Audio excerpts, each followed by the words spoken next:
허락하신 하나님의 말씀은 예레미야서 10장 17절로 25절까지 말씀입니다.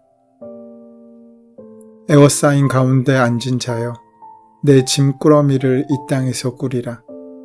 여호와께서 이와 같이 말씀하시되, 보라, 내가 이 땅에 사는 자를 이번에는 내 던질 것이라. 그들을 괴롭게 하여 깨닫게 하리라 하셨느니라. 슬프다 내 상처여, 내가 중상을 당하였도다. 그러나 내가 말하노라. 이는 참으로 고난이라. 내가 참아야 하리로다. 내 장목이 무너지고 나의 모든 줄이 끊어졌으며 내 자녀가 나를 떠나가고 있지 아니하니 내 장막을 세울 자와 내 휘장을 칠 자가 다시 없도다.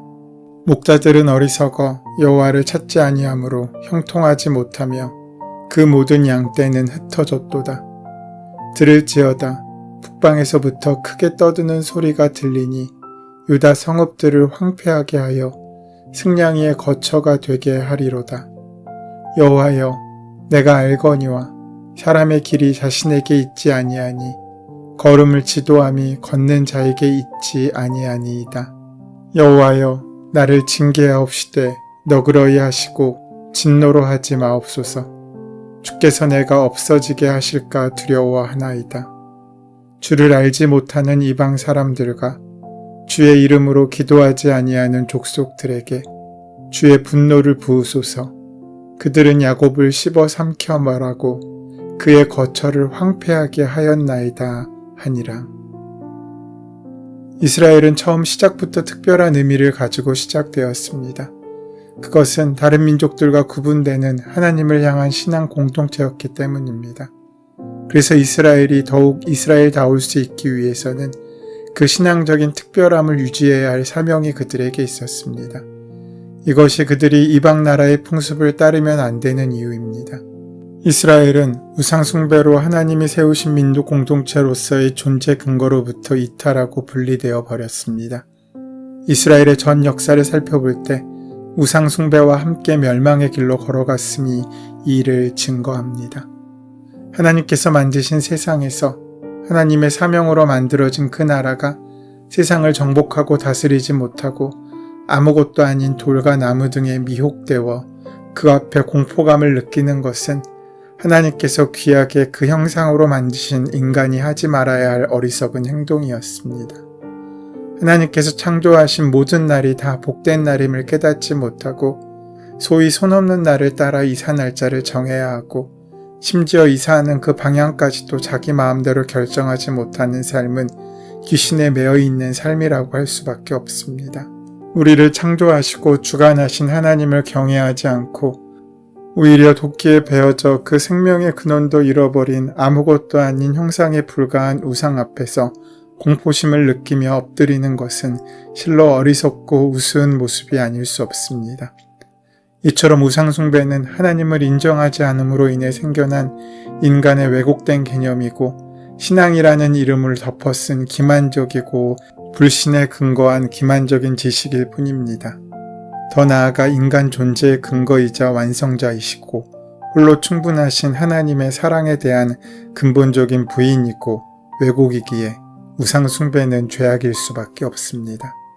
하나님을 더 이상 초월적인 주님으로 인정하지 못할 때 하나님이 아닌 비열하고 적대적인 다른 것이 우리의 주인의 자리를 차지하므로 그것에 굴복당해 버리는 일입니다.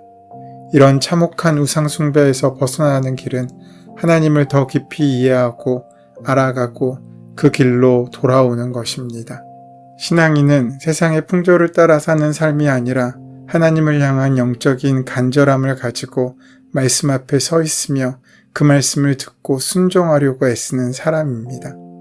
목마르지 않은 사슴은 자기의 갈 길로 가지만 목마른 사슴은 시냇물을 찾아가듯이 영적인 목마름이 없는 이들은 이 시간 편하게 잠들 수 있지만 영적인 목마름을 느끼며 하나님을 간절히 사모하는 그 사람은 힘들고 피곤한 인생을 살아간다고 할지라도 아침 새벽을 깨우며 하나님께 나아와 기도함으로 주의 말씀을 간절히 듣기를 원하는 그 마음으로 살아갈 수 있게 됩니다. 우상은 우리의 것을 가져가지만 우리의 목마름에 응답하신 하나님은 우리에게 분깃을 주시는 분이심을 믿기 때문입니다. 우리가 믿는 하나님은 분명 살아계십니다. 살아계셔서 하나님의 완전하신 지혜와 명철과 말씀으로 세상을 창조하신 분이시며 하나님의 정의와 공의로 거짓된 우상을 벌하시고 멸망시키시는 분이시며 야곱의 하나님, 택하신 백성들의 기업이 되어주시며 주의 백성들에게 복을 주시고 홀로 영광 받으시기에 합당하신 영원하신 왕이십니다. 그러므로 그 하나님을 알고 믿게 된 것이 복 중에 복이며 은혜 중에 은혜인 것입니다. 우리는 그 하나님을 알고 믿는 하나님의 백성들입니다. 현재는 세상의 경계와 족속을 따라 한 민족과 여러 나라의 국민으로 살고 있지만 우리의 참된 신분은 하나님의 백성입니다. 우리 주 예수 그리스도 안에서 하나님의 백성된 자들임을 기억해야 합니다. 이것이 우리의 정체성이고 소속감이며 실상입니다. 그리고 우리가 하나님의 백성된 것이 하나님의 은혜로 된 것임을 기억해야 합니다. 하나님의 은혜의 택하심과 부르심으로 우리는 하나님의 백성이 되었습니다. 이것이 바로 우리 인생의 가장 큰 사건이며 가장 큰 복입니다. 왜냐하면 하나님은 살아계신 창조와 구원의 하나님이시며 우리를 도우시고 우리의 기업과 약속이 되시는 참된 하나님이시기 때문입니다. 그러므로 나를 주의 백성으로 택하시고 부르신 하나님께 감사하고 말씀 속에서 하나님을 더 깊게 온전히 알아가고 하나님과 친밀하게 동행하며 살아가야 하는 것입니다. 이것이 우리 인생의 의미이자 복이며 영광입니다. 하지만 이스라엘은 그런 하나님의 축복의 길을 떠나 자기의 길로 갔습니다. 자기 욕심이 따라가는 길을 걸어간 결과 이스라엘은 탄식함으로 또 징계를 만날 수밖에 없었습니다. 오늘 본문의 말씀인 17절에서 25절의 말씀은 이스라엘의 탄식으로 다가오는 예루살렘의 파멸과 바벨론 유배에 대한 예언입니다. 슬픔과 두려움이 전해지는 말씀입니다. 선지자 예레미야의 예언 이후 약 40년 뒤 이스라엘의 남은 남유다는 기원전 586년에 마침내 바벨론 제국에 의해 멸망당합니다. 철저하고 비참하게 망하고 만 것입니다. 그 멸망의 이유는 죄 때문이었습니다. 하나님의 말씀을 무시하고 소홀히 여기며 행한 우상 숭배와 온갖 죄악의 결과였습니다. 죄에는 치러야 하는 값이 있습니다. 은근슬쩍 넘어갈 수 있다면 그것은 죄가 아닙니다. 죄에는 반드시 대가가 있습니다. 그러기에 죄를 지을 당시에는 즐겁고 때론 심판을 모면한 것처럼 보일지 몰라도 언젠가 그 대가를 치러야 하는 것이 죄입니다. 그러므로 늘 죄가 무서운 것인 줄을 깨달아 알아야 하며 죄에 대해 늘 경계하고 조심하며 그 죄를 단호히 거부할 수 있는 마음의 준비와 용기를 훈련해야 합니다. 긴장하고 훈련되어 있지 않으면 죄를 이길 수 없습니다. 그러므로 우리는 매일 말씀 가운데 나아가야 하고 기도해야 하며 그 말씀을 깊이 묵상할 수 있어야 합니다. 궁극적으로는 하나님을 전적으로 의지할 수 있어야 합니다. 우리 대신 우리의 죄값이 되어주신 우리 주 예수 그리스도를 의지해야 합니다. 그리고 우리의 죄값이 되어주신 예수님의 은혜와 사랑이 얼마나 큰 것인지를 온 영혼과 전 존재로 묵상하며 말씀과 함께 성도의 삶을 살아야 합니다. 그렇다면 모든 것을 주신 하나님께서 왜 우리에게 이런 영적인 목마름과 징계를 허락하시는 것입니까? 그것은 우리의 죄악과 우리의 허물을 깨닫게 하시기 위함입니다. 그 깨달음이 있어야 회복도 있습니다. 주님의 죽으심이 있어야 부활이 있는 것처럼 말입니다. 희망이 사라진 것은 아니지만 그렇다고 고난이 면제된 것은 더욱도 아니었습니다. 선지자는 심판받는 유다를 대신하여 탄식합니다. 에워싸인 가운데 앉은 자여 내 짐꾸러미를 이 땅에서 꾸리라. 이 말씀은 바벨론 침공으로 성벽 없는 시골에서 예루살렘으로 피난 온 백성들은 이제 다시 짐을 꾸려야 한다고 말하고 있습니다.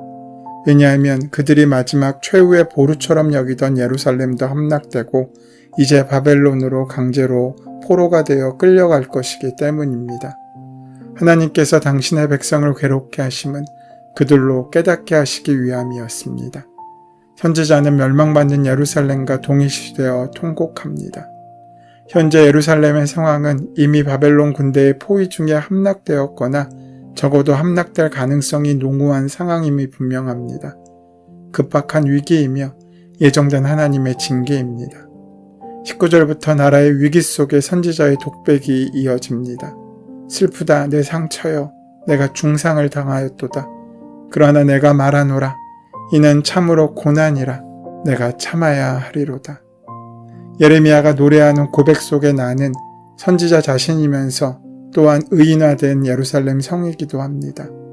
선지자 자신과 예루살렘 성을 동일시하면서 고백하기를 이 성을 향한 하나님의 심판은 고통스럽지만 공의로우심으로 나와 우리의 죄악을 가슴으로 깨달으며 주어진 그 고통을 감내해야 할 것을 이야기하고 있습니다. 결국 죄를 지은 유다를 황폐하게 할 큰 무리의 대적이 북에서부터 오게 됩니다. 하나님의 모든 진리가 다 인간의 마음에 납득되지 않습니다. 인간의 모든 정의를 하나님의 사건 속에서 다 측량할 수는 없습니다. 그럼에도 지금의 징계가 끝이 아님을 알며 고통 속에서도 유한한 세상이 아닌 영원한 하나님의 나라를 소망하는 그에게 하나님께서는 참 부활을 허락하십니다. 순종하는 그 적은 무리를 통하여 영혼의 잇대는 삶을 살아갈 수 있도록 인도하시는 것이 하나님의 진리이며 우리 인간이 가야만 하는 믿음의 길입니다. 구약의 말씀인 사무엘상 17장에는 다윗이 골리앗 앞에 서는 장면이 기록되어 있습니다. 이스라엘의 거의 모든 군사들이 골리앗을 이길 수 없음을 인정하고 그래서 아무도 그 앞에 나서는 이가 없는 상황이었습니다. 이때 이새의 아들 가운데 가장 어린 소년인 다윗이 나섭니다. 그리고 외칩니다. 이기고 지는 것은 주님께 달려 있다고 말입니다. 우리가 여기서 주목해야 볼 것이 하나 있습니다. 다윗이 지금 바라고 원하고 있는 것은 이기는 것 그 자체가 아니라는 것입니다. 그는 당연히 이길 것을 염두에 두고 도박을 하듯이 돌을 든 것이 아닙니다. 그가 기도하고 염원했던 것은 승리도 패배도 아닙니다. 단지 승리든 패배든 주님이 하시는 일에 대한 순종일 뿐입니다. 결과가 어떻든 주님이 하셨음을 인정하는 믿음입니다. 이것이 얼마나 중요한지 모릅니다. 내가 결과를 결정하고 주님의 이름을 붙인다면 그것은 믿음이 아니라 미신입니다. 하나님께서 하실 일을 내가 하고 있으니 말입니다. 믿음은 결과를 주님께 맡기는 것이지 내가 바라는 것을 이루는 것이 아닙니다. 이와 비슷한 말씀이 잠언에도 나옵니다. 잠언서 16장 9절 말씀을 보면 사람이 마음으로 자기의 앞길을 계획하지만 그 발걸음을 인도하시는 분은 주님이시다 라고 고백하고 있습니다. 우리가 원하는 바는 없을 수가 없습니다. 우리가 바라는 바를 주님께 아뢰는 것은 너무나 당연한 일입니다. 그러나 그 결과까지 우리가 관철시키려고 하는 것은 믿음이 아닙니다. 내가 바라지만, 내가 계획하지만 그 결과를 내시는 분은 하나님이심을 인정하고 그것이 혹시 내가 원하는 결론과 다르다고 할지라도 하나님의 뜻임을 온전히 받아들이고 인정할 수 있는 바로 그것이 믿음입니다. 오늘 본문에서 예레미야 또한 같은 말을 합니다. 23절 말씀에 주님, 사람이 자기 운명의 주인이 아니라는 것을 제가 이제 깨달았습니다.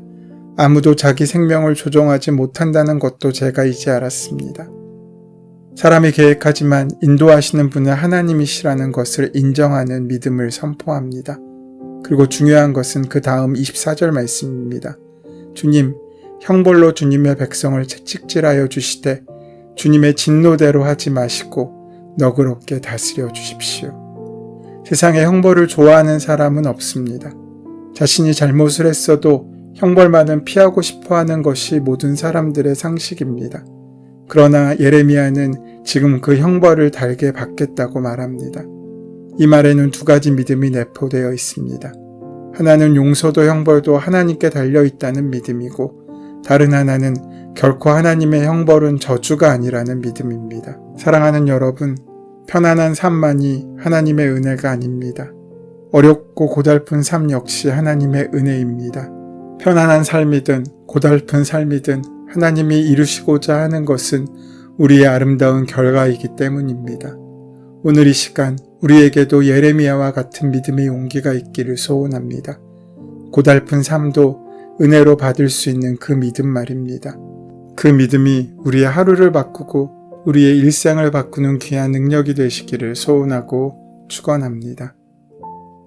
은혜의 주님, 허망하고 썩어질 것들에 엎드리지 않게 하시고 이후로도 우리의 마음을 지켜주셔서 오직 하나님만 섬기는 믿음의 사람이 될 수 있도록 인도하여 주시옵소서. 예수님의 이름으로 기도드립니다. 아멘. 이제 오늘 이 아침 우리에게 허락하신 본문의 말씀이 지금 나에게 주신 하나님의 음성으로 만나질 수 있기 위하여 본문의 말씀을 깊이 묵상하시고 함께 기도하는 시간 가지도록 하겠습니다. 함께 기도합니다.